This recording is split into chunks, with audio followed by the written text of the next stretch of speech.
Neste vídeo, uma rara mensagem de Osiel Moura de Paula, da dupla Otoniel e Osiel, morta num acidente automobilístico em 1976. O texto foi publicado no jornal Mensageiro da Paz em abril de 1975, menos de um ano do acidente fatal. Para quem não me conhece, eu sou a Silvana do canal Diário Pentecostal, especialista em História e Teologia do Protestantismo no Brasil. Se você ainda não é inscrito, se inscreve no canal, deixe seu curtir e compartilhe com seus amigos para que mais gente conheça o canal.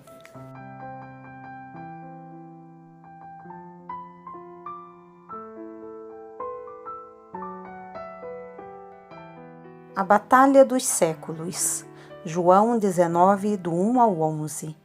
Ao meu ver, a maior batalha de todos os tempos, paralela à do Calvário, foi travada pelo Senhor no horto chamado Getsemane. Lá o Mestre lutou a batalha dos séculos. E o que é mais importante, ele venceu, capacitando-se a subir até o Calvário. Aleluia! No Getsemane foi decidida a sorte da humanidade. De um lado, o Filho de Deus, decidindo-se por resgatar os filhos de Adão, ainda que para isso tivesse que morrer. E do outro lado, Satanás, o príncipe das trevas, procurando dissuadir o Filho de Deus de seu eterno propósito. O objeto da batalha dos séculos era a alma do homem.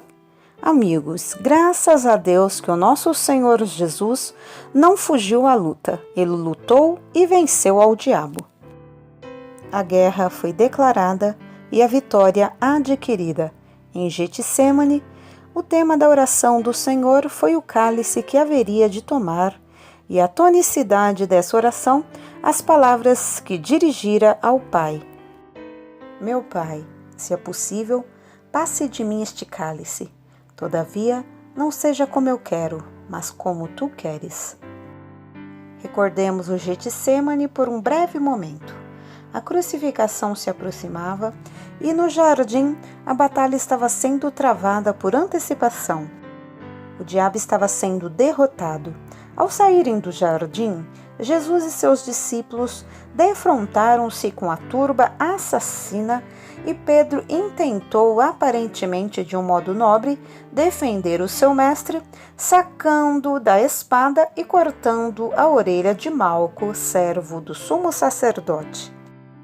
Mas Jesus, que já havia vencido a batalha na oração, operou mais um milagre. Na presença de seus algozes, colocou a orelha de Malco no lugar e repreendeu a Pedro, dizendo: Mete a tua espada na bainha, porventura não beberei eu o cálice que meu Pai me deu? Aqui está o segredo da humanidade.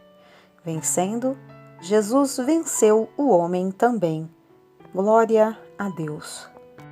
Agora eu quero que você me acompanhe em algumas considerações importantes acerca do cálice que Jesus tomou. Em primeiro lugar, esse cálice foi um cálice de renúncia.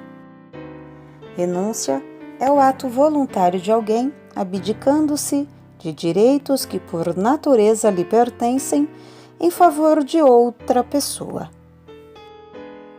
Pois foi exatamente isso que o Filho de Deus fez. Jesus era, é, sempre foi e continuará sendo Deus.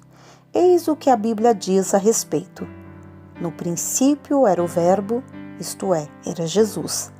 E Jesus estava com Deus. E Jesus era Deus. Ele estava no princípio com Deus. Todas as coisas foram feitas por Ele, e sem Ele, sem Jesus, nada do que foi feito se fez.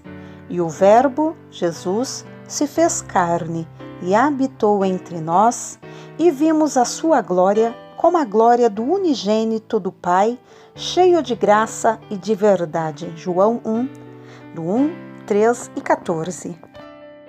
Ainda São Paulo, o apóstolo, nos informa em Colossenses 1, 15 e 16 que Jesus é a imagem de Deus invisível, o primogênito de toda a criação, porque nele foram criadas todas as coisas que há nos céus e na terra, visíveis e invisíveis, sejam tronos, sejam dominações, sejam principados, sejam potestades. Tudo foi criado por Ele e para Ele. E diz mais São Paulo na mesma epístola, capítulo 2, versículo 9. Nele habita corporalmente toda a plenitude da divindade. Então Jesus era Deus.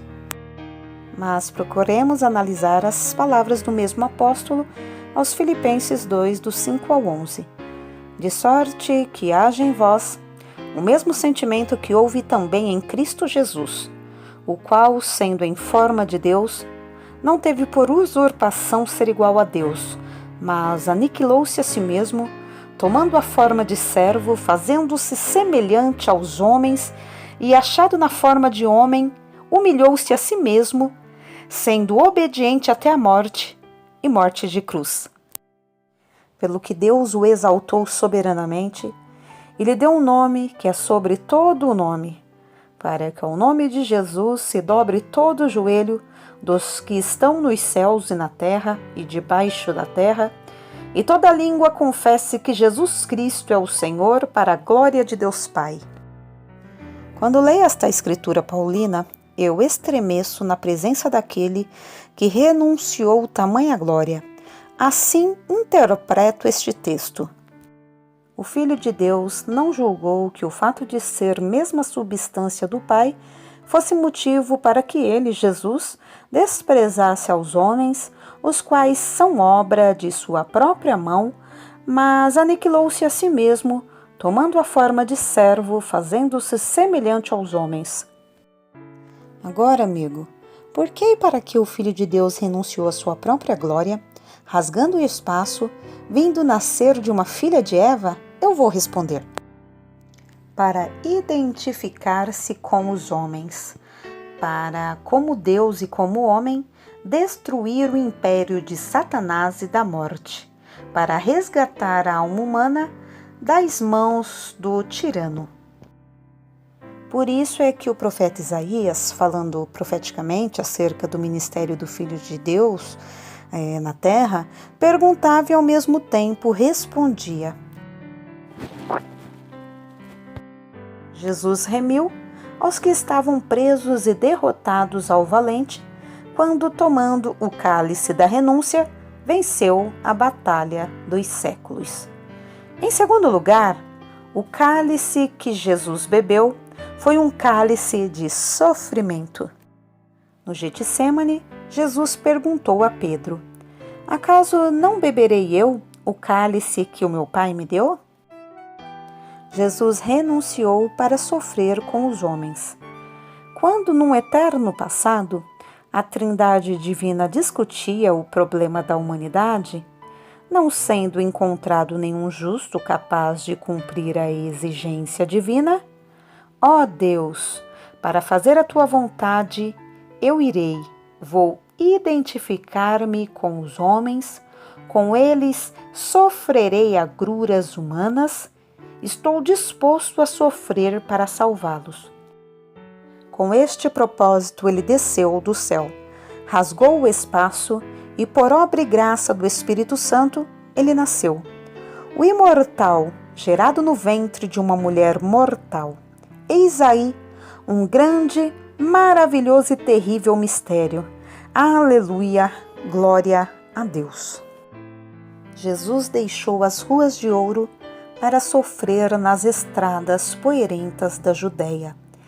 Ele deixou o mar de cristal para navegar sobre as ondas encapeladas do mar da Galileia. Deixou também o cântico dos anjos para ser apedrejado e blasfemado por aqueles que curava ou saciar a fome. Ele veio ao mundo para sofrer, e isto como homem. Sua vida não foi uma existência. Era desprezado e o mais indigno entre os homens, homem de dores e experimentado nos trabalhos. E como um de quem os homens escondiam o rosto. Era desprezado e não fizemos dele caso algum. Esta é a análise que dele fez o profeta Isaías no capítulo 53 de sua profecia. Sim, amigos, Jesus teve uma vida de total identificação com os homens, razão por que o apóstolo, escrevendo a Timóteo 3:10, assim se expressou. Evidentemente, grande é o mistério da piedade. Aquele que se manifestou em carne foi justificado em espírito, visto dos anjos, pregado aos gentios, crido no mundo e recebido na glória. Sim, Getsemane e Calvário não se podem separar, porque dentro da batalha dos séculos, em terceiro e último lugar, o cálice que Jesus tomou foi o cálice da morte. Ele renunciou à glória celeste, mas não deixou de ser Deus. Continuou sendo Deus, mas não deixou de ser homem. Tomou o cálice do sofrimento humano, mas não se contaminou com o pecado, nem se exasperou. Do Getsemane, caminhou ele decididamente até o Calvário e lá, glória a Deus, Jesus deu o brado de vitória. Está consumado! 3 alocuções diferentes, se não vejamos. No primeiro cálice, o da renúncia, disse ao Pai: Eis-me aqui, ó Deus, para fazer a tua vontade. No segundo, o cálice do sofrimento. Ele orou assim: Pai, se possível, que este cálice passe de mim. Todavia, não seja como eu quero, mas como tu queres. Finalmente, na hora de render o espírito no Gólgota, preso numa cruz, entre 2 malfeitores, sofrendo o escárnio de seus detratores, entre o céu e a terra, deu o brado de vitória. Está consumado! Estava vencida a batalha dos séculos. Glória a Deus! Glórias ao Senhor! Sim, amigos, juntos agora, paremos tudo, demos glórias a Deus pelos cálices que Jesus tomou. Caso contrário, qual seria hoje a sorte da humanidade? Onde estaria eu? Onde estaria você? Talvez já estivéssemos no fundo do inferno, mas glória a Deus, Jesus venceu. Hoje podemos cantar e proclamar em alto e bom som: Satanás está vencido, a batalha dos séculos foi ganha por Jesus. Aleluia! Qual a sua decisão?